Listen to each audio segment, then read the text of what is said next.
Welcome back to another editorial on the Boomer Bust channel. I'm your host Terry, and today talking about Giannis. Haven't did too many episodes lately. Not super busy, but really I've been trying to get more guests, trying to get people on, have conversation about certain things. But you know, it's hard to get people scheduled. But outside of that, there's no Bears yet, so haven't had too many things. But I saw this today, and I had to talk about it because I watched the game last night and Giannis and all that, but the post conference or whatever, post game conference, there you go. I didn't really get to see all of those, or post game press conferences. Didn't really get to see all of them. I just saw like the initial when he got the trophy and all that. So I saw this morning kind of what he said about the super teams, and Giannis took some shots at them. So if you didn't see that, definitely pull that up. But he essentially said that it was important for him to win in Milwaukee, which you said before. He said the city, first of all, the team took a chance on him. The city stuck by them even when they lost last year and the years before. And so it was important for him to win there. And he was like, that's the stubborn side of me. He said it'd be easy to go somewhere else and try to join somebody. It'd be easy to join a super team. And you could tell like people was just like, don't say that. But he was like, it'd be easy to join a super team and do my part and win a championship. He was like, but this is harder. This means more. And I'm like, Giannis, I've had so much respect for Giannis after last night, the game, or in the series in general, but definitely after last night.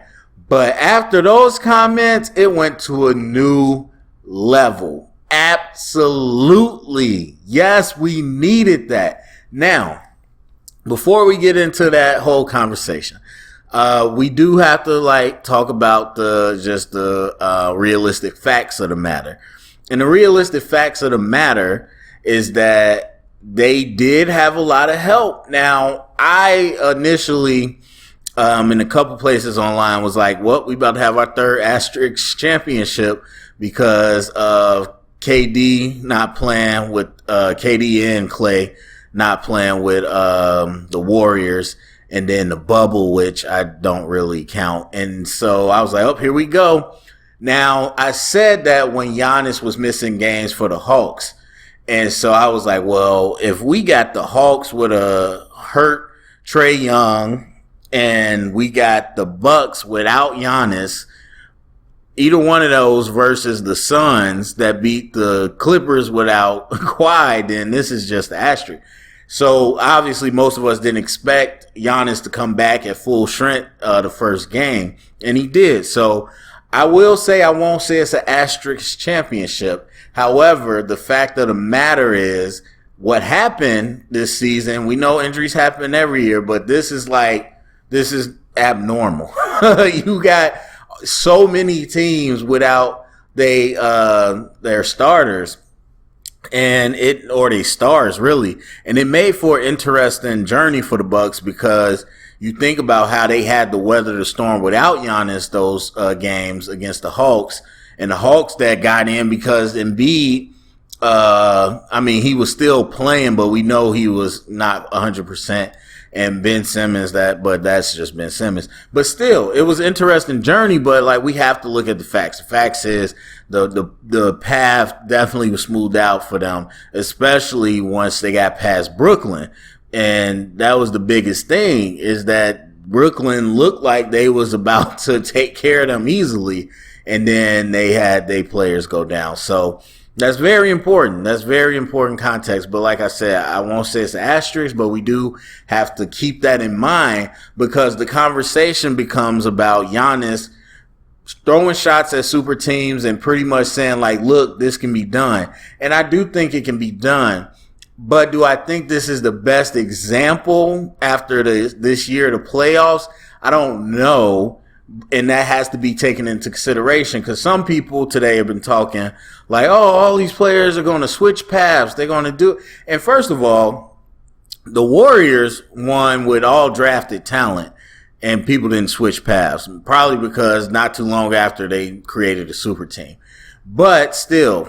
And then secondly, again, I think everybody's smart enough to look at what happened this year and be like, well, actually, it wasn't like it was exactly how we trying to paint it. It absolutely was a case in which, the team just kind of was in the right place at the right time.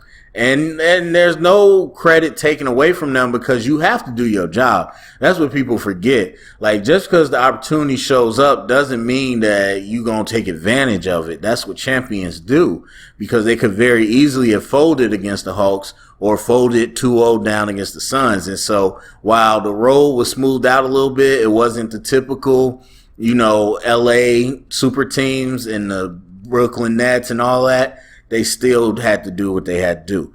So I don't think this makes a huge shift in the NBA, but I will say I loved every second of it. Because I hate super teams. I absolutely hate them.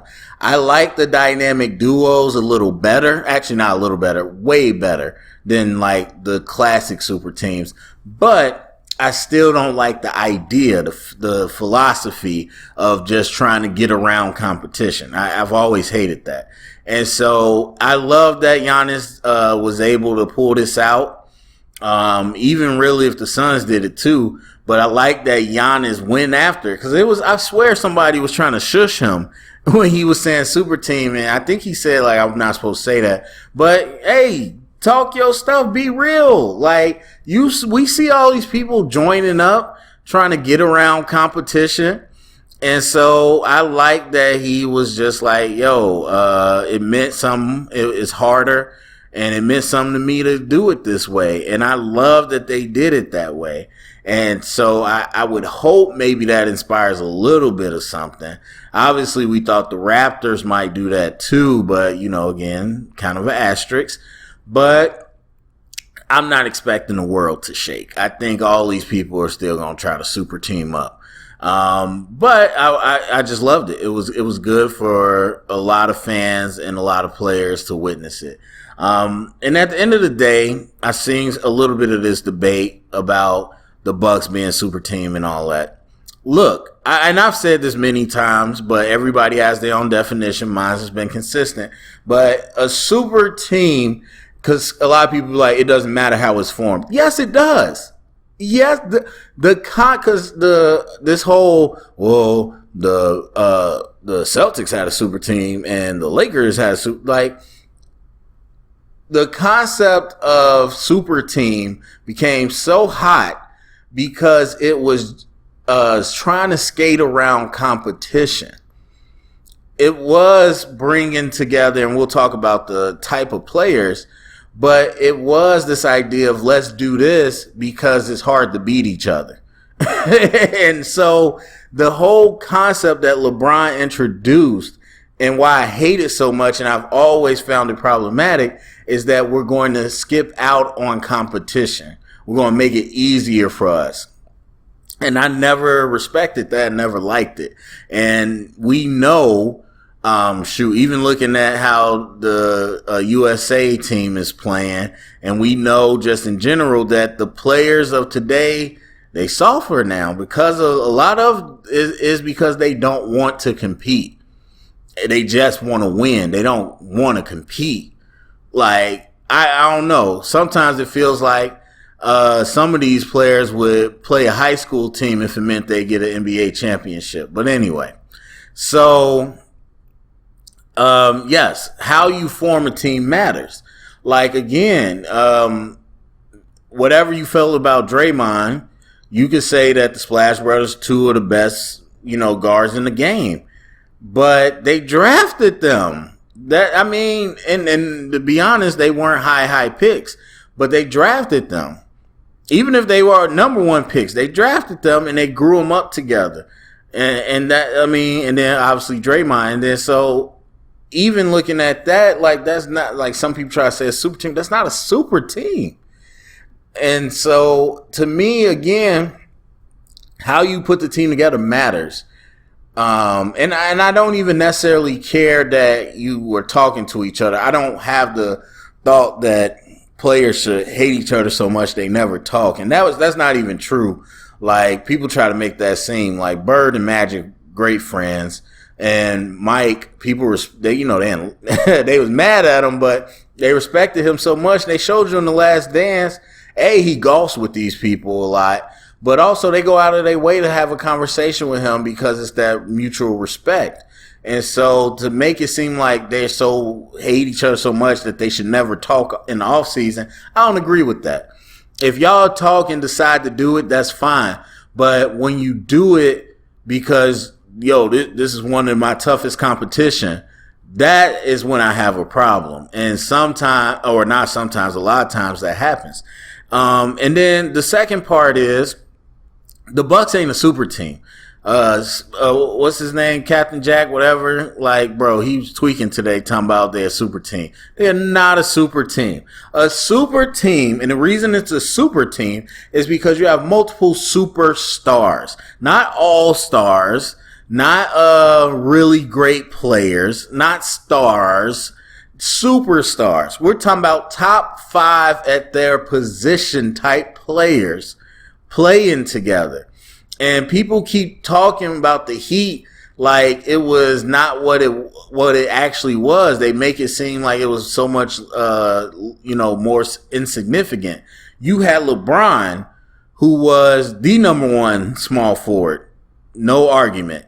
You had Wade, who was arguably a top 3 shooting guard. And you had Bosh, who was arguably a top 5 power forward.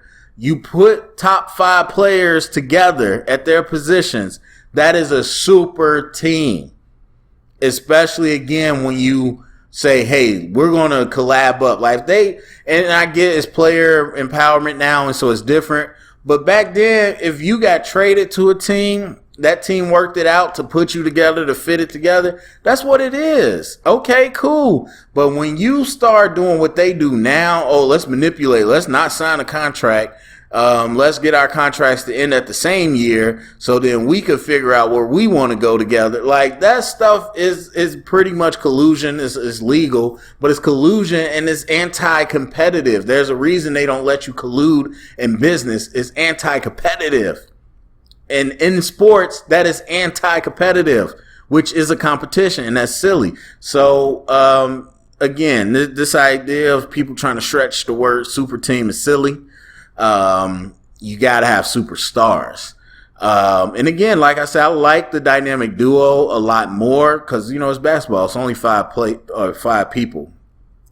You get 3 superstars and 1 really great role player, a really good bench player, like that swings things a whole lot. But, the dynamic duo allows you to have more of a well-rounded roster. Not my favorite, but it's cool. It's definitely not as anti-competitive. Like what the Nets doing, if Kyrie was very reliable with his injuries, that to me would be absolutely ridiculous. It'd be the worst of all of them. And we saw Kyrie's injuries caught up with him. And Harden, I don't think Harden typically is unavailable. So, in KD, we know he had a tough injury. But before that, he's a person that plays. So if you had all 3 or if you had all 3 type players that had really great endurance, that'd be I'm like, that's so anti-competitive because who gonna beat that? And so, at the end of the day, that's what a super team is. Bucks aren't a super team. Love what Giannis said. I don't think it's going to revolutionize the league, but I do hope it changes some hearts and minds, and it was great to see them. So, anyway, go down to the comment section. Let me know what you think. Share it around. Get the conversation started. Thumbs up, subscribe, and thank you for listening.